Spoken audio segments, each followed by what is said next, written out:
Today we are going to learn about the Four Noble Truths, and I'm planning to discuss this topic in two parts.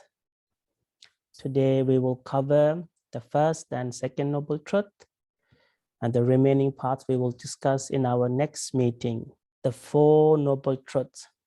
Let's understand the word truth or noble truth, Arya Satya. It simply means ultimate truth because it applies to everybody in the world. And this truth is being experienced by all beings.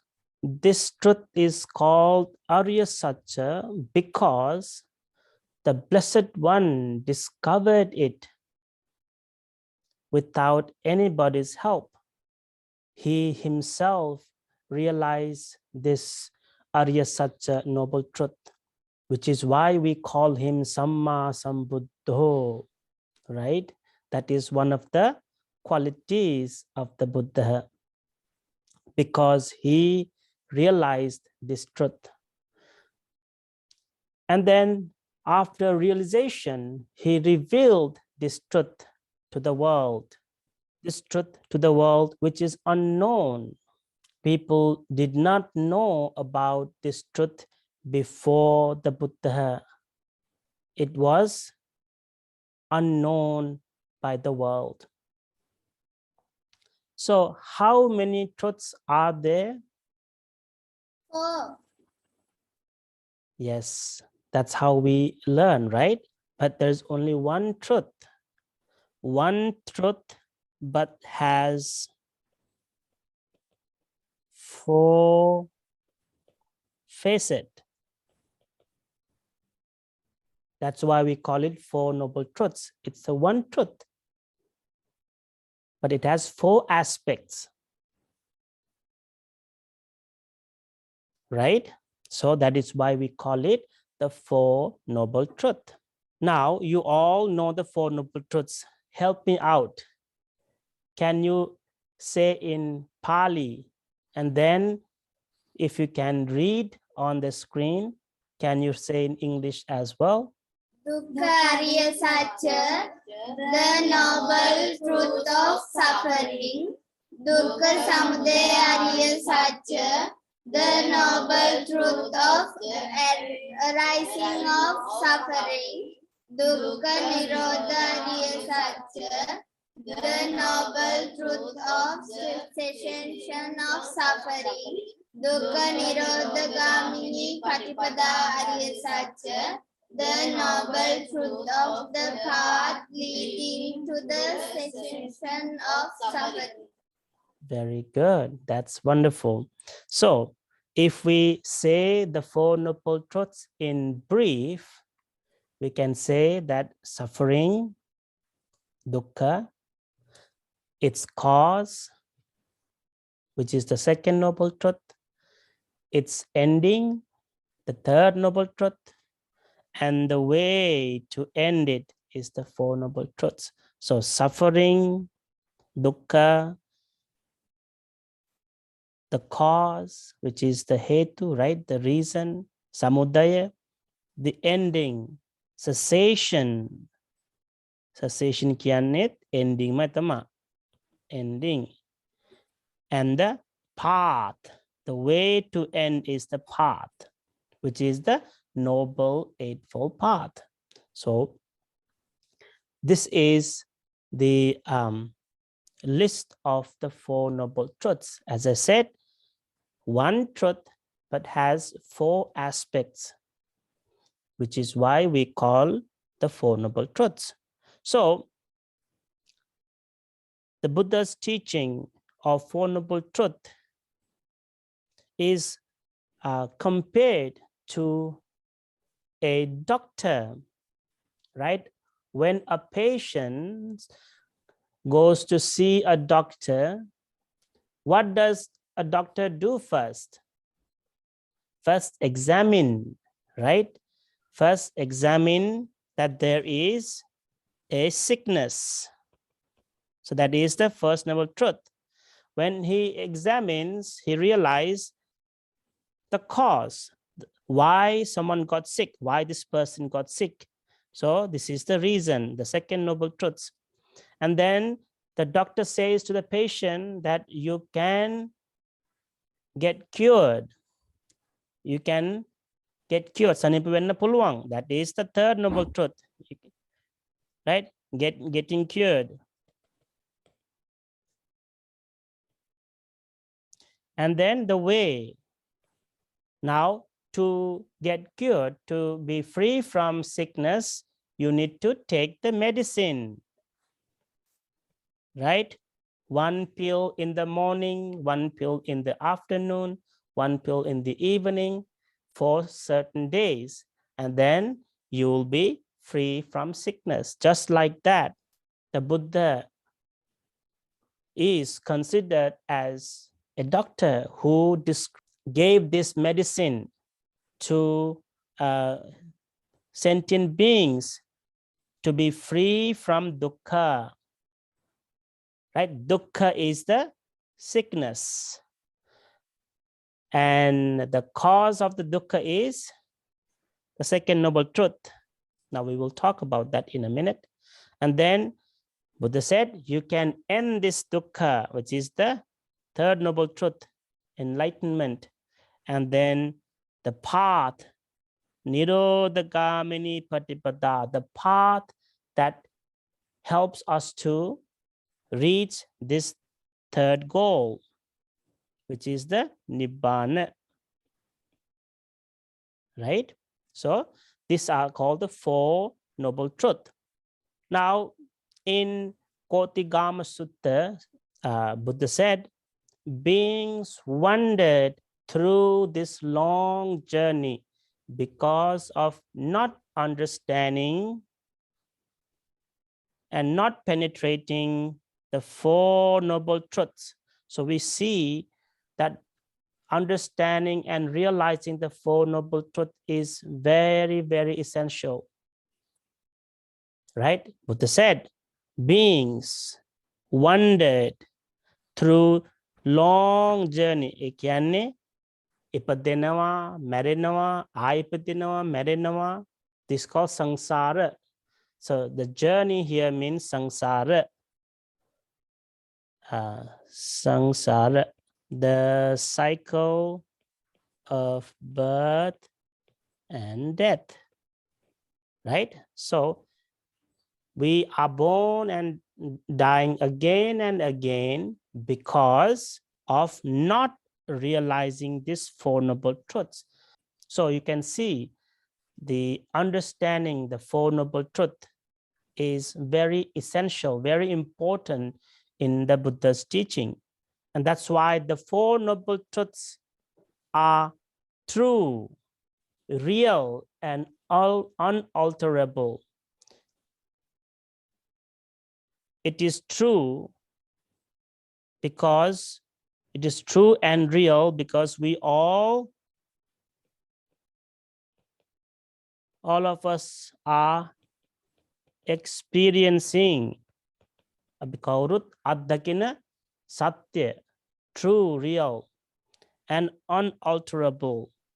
Alter kyane change. Unalterable can not changeable.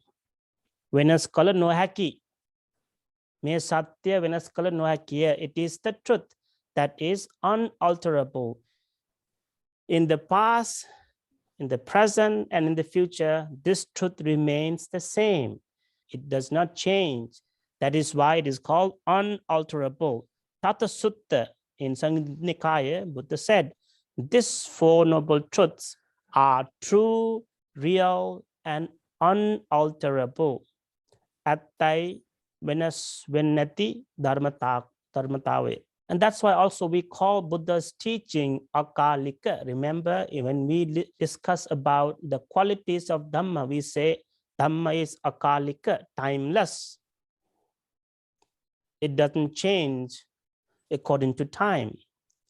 The truth remains the same. First noble truth, Arya Satya, right? The first noble truth. What is the first noble truth? The first noble truth is dukkha. Now, the word dukkha, we usually say suffering.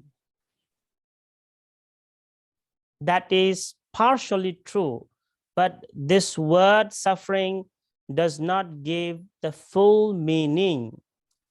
It only gives a partial meaning. So dukkha also means unhappiness, right? What is the opposite of unhappiness? Happiness. Happiness. In Pali, sukha, right? Sukha for happiness and dukkha for unhappiness. So dukkha also means unhappiness. Dukkha also means stress. Unsatisfactoriness is another word for dukkha. And then discomfort. So these are some of the terms we can use to define the word dukkha. But dukkha means much more than these words. So we will discuss what Buddha has described it in a little bit. Then dukkhe loko patitito. If you have heard this, it's in your book. Dukkhe loko patitito. This world is established on dukkha. So everything we build, everything we do on this foundation of dukkha. So if you build a house on the weak foundation, this house may go up, it will fall down.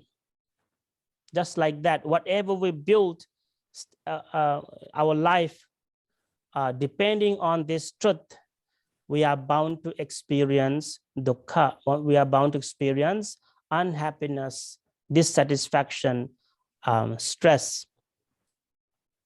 And dukkha here also means uncontrollable. Whatever we experience, the unhappy experience or dukkha, it is uncontrollable. We cannot control it.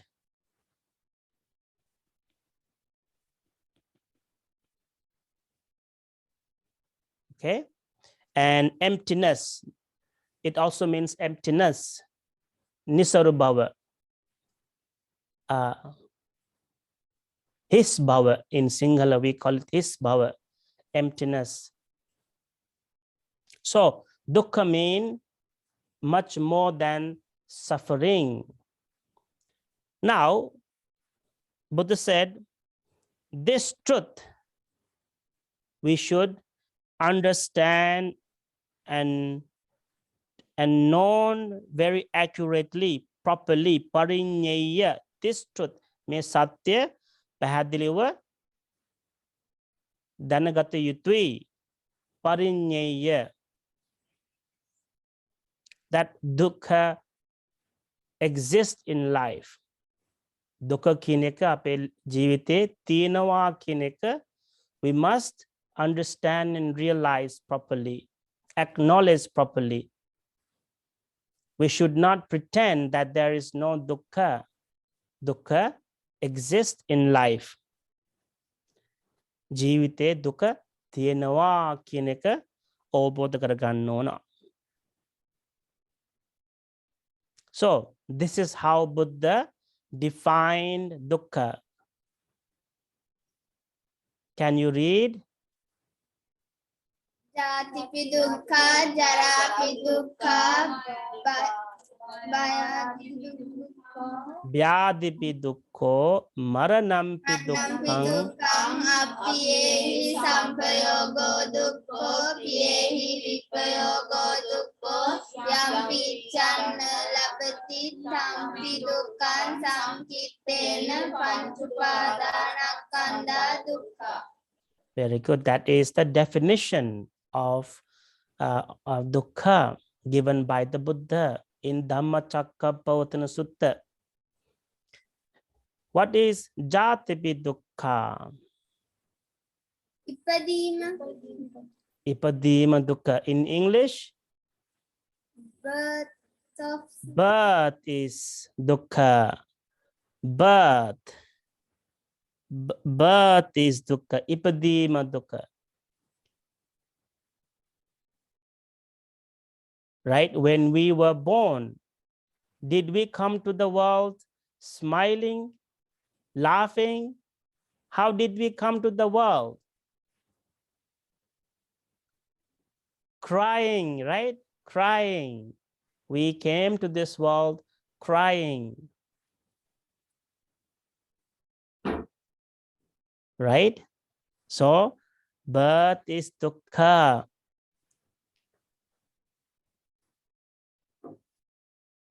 What is second one? Aging.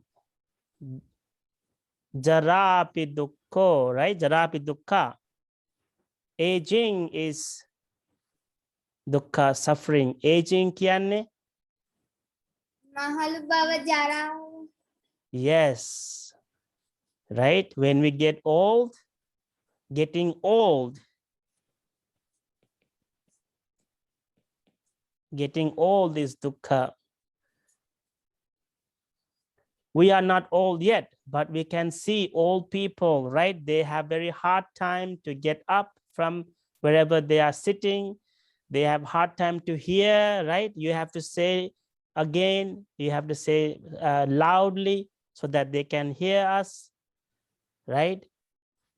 Because aging, getting old is dukkha. How about illness? Lederog. Who likes sickness? Who likes to be sick? Nobody likes to sick, right?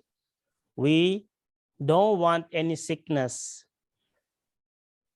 But are we free from sickness? No. No, that is why we said earlier, dukkha is uncontrollable. We cannot control. We cannot say, oh, sickness, do not come to me. It doesn't happen. It comes, right? When it comes, it comes. When one of your friends gets sick, we too get sick, right? So sickness is dukkha because we don't like it. How about death? Maranaya. Oh, maranaya, death. We do not like to die. We like to live, right? We like to live. Abi jivat wenna kamati. We do not like to, don't like to die. So death is suffering. That is dukkha. How about next one? Union with what is displeasing is dukkha. Appiyehi sampayogo dukkho.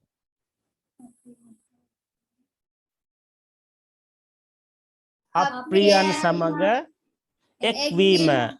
So union mean ekvima. Ekvima. Union or association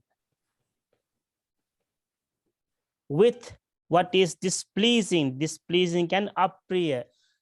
Maybe it is a person or maybe an object. If we do not like it and you have to be with them, it is dukkha. We like to be with who? With those we like, we want, right? We are our friends. We want to be with our friends. But separation from what is pleasing is also dukkha. Separation kyanne? Yes. Separation mean when we separation from what is pleasing. Pleasing kyanne? Priya. Priya de ho priya pudgala neda. So it can be a person, it can be an object. If we like someone and if we have to be separated from them, it is dukkha. Piyehi vipayogo dukkho. then not to get what one desire, what one wants is dukkha. Yam picchanna labati tampi dukkhang. Whatever we like, we don't receive it, we are very unhappy. So that is also dukkha. So Buddha's explaining us what dukkha means, right?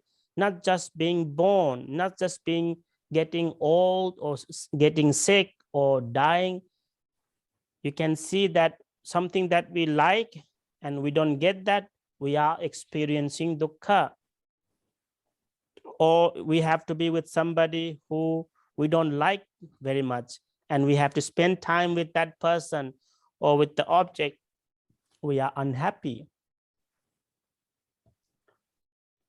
Then Buddha said, in brief, Ketien, brief can Ketien. Brief. In brief can Ketien, the 5 aggregates subject to clinging, 5 aggregates subject to clinging are dukkha.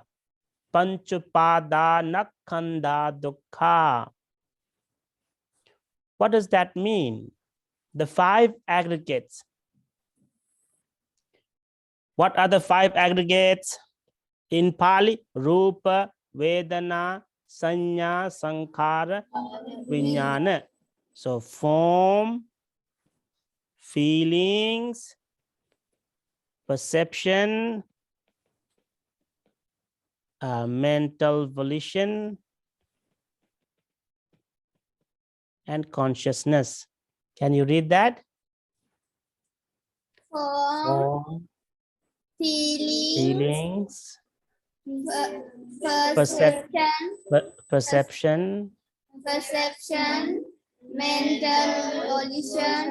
mental volition, consciousness. Consciousness kyane vijnane, consciousness. So 5 aggregates mean the form, feelings, perception, mental volition, and consciousness. So form is physical body. This is physical body. Feeling, perception, mental volition, and consciousness all are mind component. This dukkha should be understood in 3 stages. 3 stages. First one is Satya Jnana, knowing the nature of the truth.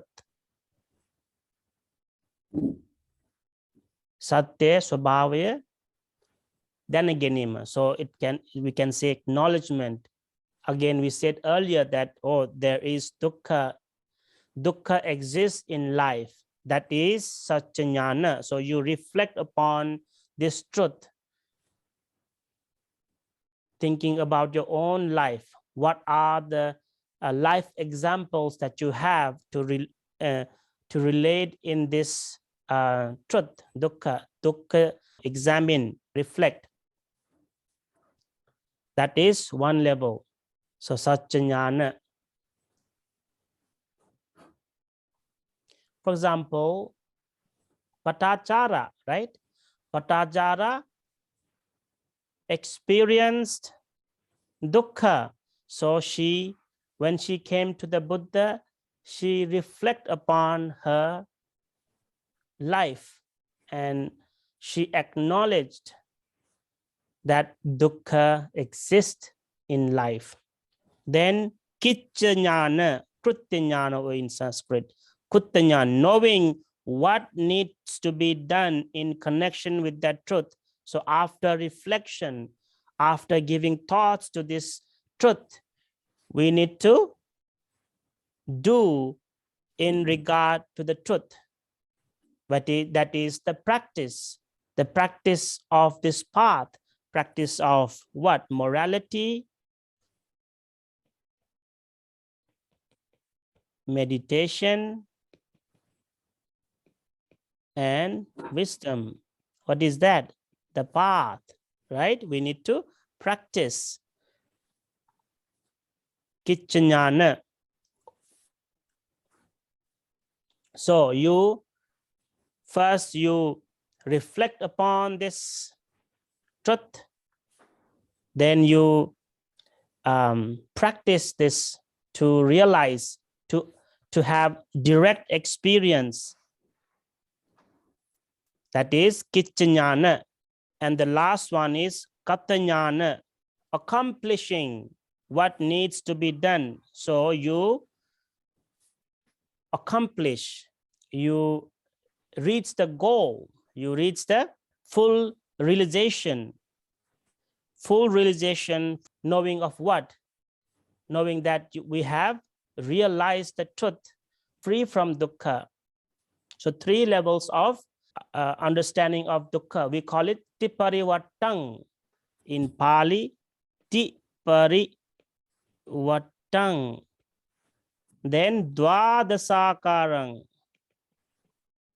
So 3 rounds and 12 ways. So that means these 3 ways should be applied to the first noble truth, second noble truth, third noble truth, and fourth noble truth. We need to understand the 4 noble truths in terms of these 3 stages of understanding. We call it tiparivattang, 3 rounds, 3 ways. Now, the dukkha is divided in 3 categories. First one is called dukkha dukkhata, suffering, which is physical and mental. So whatever we experience physically or mentally, they all are suffering, right? You know, if you get sick, that's a physical suffering. And then when we get sick, we think of, oh, I got sick. Why me? That's mental sickness, right? So dukkha dukkhata. And someone gets old, someone dies, right? Someone we love dies. Then what we experience, dukkha dukkhata, the first level of the first category of dukkha. Then second one is called viparinama dukkhata, suffering because of changing nature, right? One moment we are happy, and that next moment we become unhappy because of this nature anicca, anitya nisa, dukkha, sapa dukkha bhavata pattenawa. It changes into something that is dukkha, that is unpleasant to us.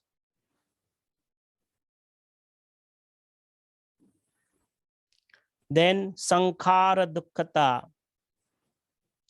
which is the suffering that as conditioned states. Remember, we said earlier, panchupada nakkanda dukkha, the attachment to the 5 aggregates, because every experience we have has causes and conditions, arising nature and passing nature. So when we do not realize it, we experience dukkha. That is why in Dhammapada, Buddha said, Sabbe sankhara dukkhati, all conditioned things are dukkha. Now, the second noble truth says, why we experience the suffering, why there is the arising of suffering. So what is the cause? What is the cause for the arising of the suffering? Craving. Craving. In Pali, Tanha. tanha. Very good. Tanha is the craving. So Buddha said, monks, craving is the noble truth of the origination of dukkha. It is the craving that makes for further becoming, accompanied by passion and delight, nandi raga, passion and delight, releasing now here and now there. So it's a craving, is the root cause for arising of dukkha. And this same craving makes the further becoming punarbhava, or next birth, the following birth, after this life, the next life also leads because of this craving, which is accompanied by passion and delight. Nandi raga, kamatta, asawa, onakama. So releasing now here in present life, and now there after life. එතකොට craving තමයි හේතුව මේ dukkha of this life and the following. Because to be born again and again is dukkha. So craving is the culprit. Craving is the culprit. Perdikaarya. Asavat. So the word tanha has several meanings. So as you said, craving, it can also be called desire, attachment to the five aggregates, attachment to certain things that we see, certain things that we hear, right? Wanting and covetousness.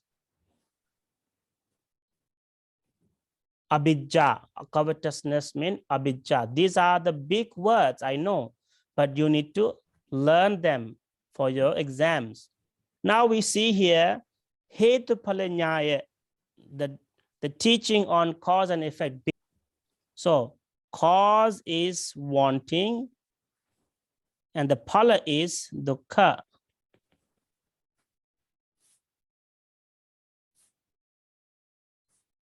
Why wanting leads to dukkha? Because wanting, kamatta, onakama, kawdawat, ඇති වෙන්නේ නැහැ. You can never be satiated. The desire can never be satiated. That's why it leads to dukkha. When we get one thing, we want another thing, right? So the desire, kamatta, tatrusnav කියන එක කවදාවත් ඉවර වෙන්නේ නැහැ. තෘප්තිමත් වෙන්නේ නැහැ. We need more. We want more and more.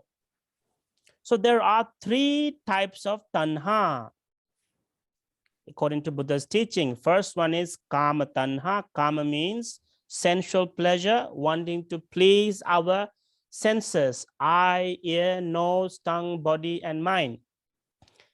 Then bhava tanha, craving for existence, desire to live forever. Vibhava tanha, craving for non-existence, annihilation. After this life, there is no more life, no more rebirth.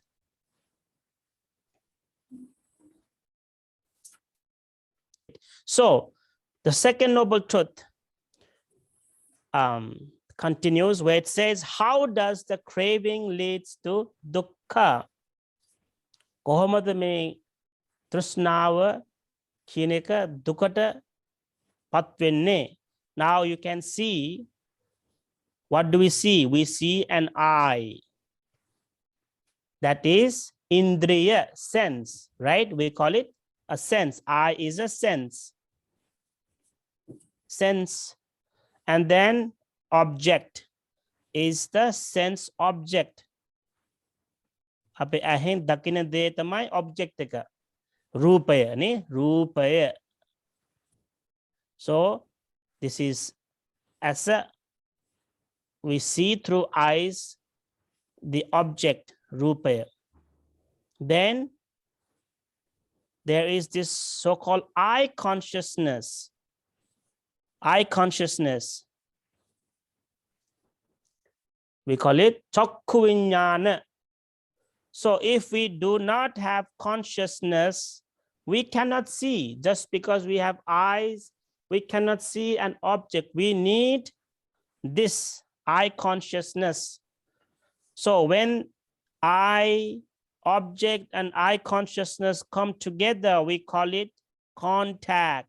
Phassa me tuna එකතු වෙන තැන තමයි phassa කියන්නේ ස්පර්ශය කියන්නේ. ස්පර්ශය contact means ස්පර්ශය phassa. මේ 1 2 3 මේ තුන එකතු වෙන තැන තමයි contact කියන්නේ. phassa. ස්පර්ශය නිසා තමයි මොනවාද ඇති වෙන්නේ? craving, No, feeling. Phassa paccaya vedana. ස්පර්ශය නිසා තමයි වේදනාවක් ඇති වෙන්නේ. Feeling. වේදනා paccaya tanha. Craving එන්නේ විඳීම නිසා. Right? So we see an apple. Who likes apple? Anybody who likes apple? Yes, I see one hand. I 2 hands, 3 hands. Very good. I too like apples. So we like apples. When we say we like apples, what comes? A good feeling, right? A good feeling of eating an apple. Oh, very sweet, very tasty, right? So that feeling leads to craving that, oh, I want apple. I like to eat apple tomorrow. So there is wanting. And when you don't get apple today for lunch, what happens? You experience dukkha. So that's the simple way to look at this craving, right? So if our craving is not fulfilled, we experience dukkha. So we want apple, but we do not get it.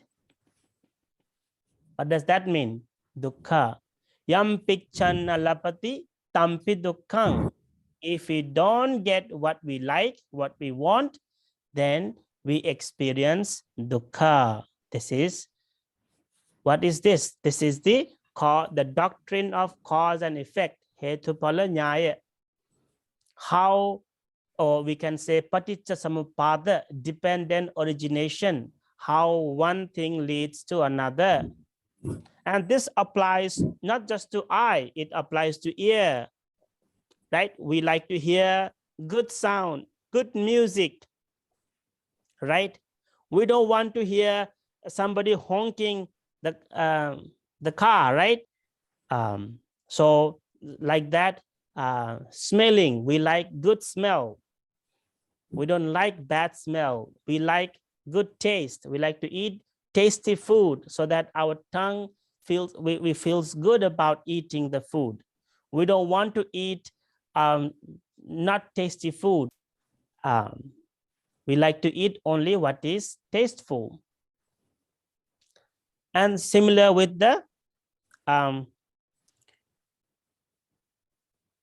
thought, we want to think.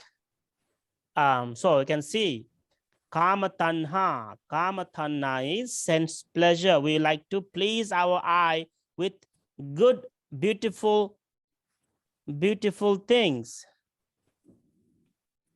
Beautiful things that we see. Ear, we like to hear good music, good sound. Nose, we like to have a good smell. We through tongue, we like to eat tasty food. With the body, we like to touch something that we like to touch. Tangible objects. There are soft things we like. There are things that we don't like hard stuff. When we walk on the ground, there are you like to walk on the finished floor. We don't want to walk on the muddy floor. Why? Because we like certain things, we don't like the unpleasant things. So that is kama tanha. Kama tanha. We want to please our senses. Ape indriyan pinavima. We like to please them. Please kanu kiyanne pinawana. Please mean pinawima. Now, please also mean karunakara, right? There's another meaning, karunakara. Please give me your book, karunakara wagapata denna. That is one meaning. But another meaning here is pinawima, please. We like to please our senses.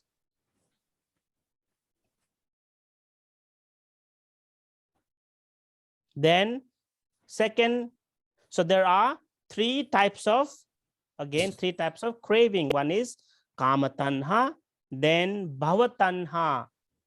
Again, we said earlier, craving for existence.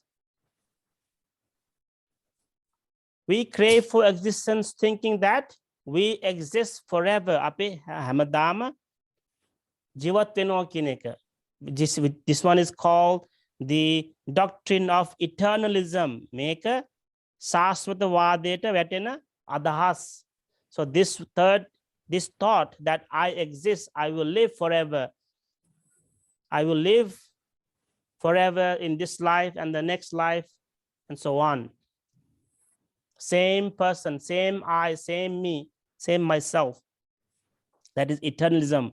That is wrong view. According to Buddha's teaching, this is wrong view because we change. There is no permanent self in Buddha's teaching. We talk about impermanence. We talk about anatta, insubstantiality.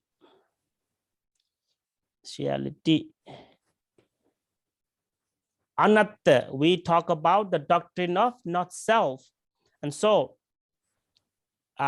people crave to exist forever. That is one extreme. Anta. Then vibhava tanha, craving for non-existence, thinking that there is no rebirth after death. So these people say there is no father, there is no mother. Whatever you like, you can do. You can kill, you can steal, you can misbehave, you can do whatever you like because there is no rebirth. That is very dangerous thinking. So that is called Uchchedavada, the doctrine of annihilationism. Uchchedavada. I am sure you all have heard Saswatavada and Uchchedavada. Very dangerous thinking. People can do all the bad things when you have wrong view. That is why Buddha's path is the middle way, avoiding those two extremes, avoiding this one and this one. So these are called two extremes. Then Buddha says in Rattapala Sutta, Majjhima Nikaya, Uno loko atitto tanha daso. This world is never satisfied and is ever a slave to craving. Tanha daso. Api trusnavata dasayoya. Because this world can never be satisfied. Kaudawat truptimat venne natiya. Munada trusnava tanha. Craving cannot be satiated, and we all remain slave to the craving if we do not realize the Four Noble Truths. So the second noble truth, what should we do?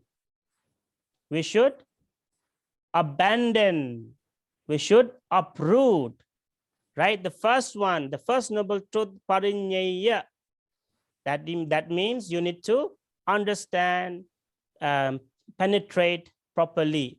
Then the second noble truth is pahatabang. That means you need to pahane karannon. You need to get rid of it, cut off, remove. Because it can never be satiated. In Dhammapada, the the number 186 says, not by a shower of coins can sensual desires can be satiated. Kahawun වැස්සක් ආවත් craving තෘෂ්ණාව තෘප්තිමත් කරන්න බැහැ. You cannot satiate your sensual desire even with a shower of coins. Kahawun වැස්සක්. A shower of coins කියන්නේ kahawun වැස්සක්. That means you may have a mountain of wealth. Still, it's not enough. Because that's the nature of tanha, craving. So again, knowing the truth of the cause of suffering, we need to pahatabang. Pahatabang. Pahatabang. That means you need to remove, abandon the craving. So that is the second noble truth. That is the end of the presentation.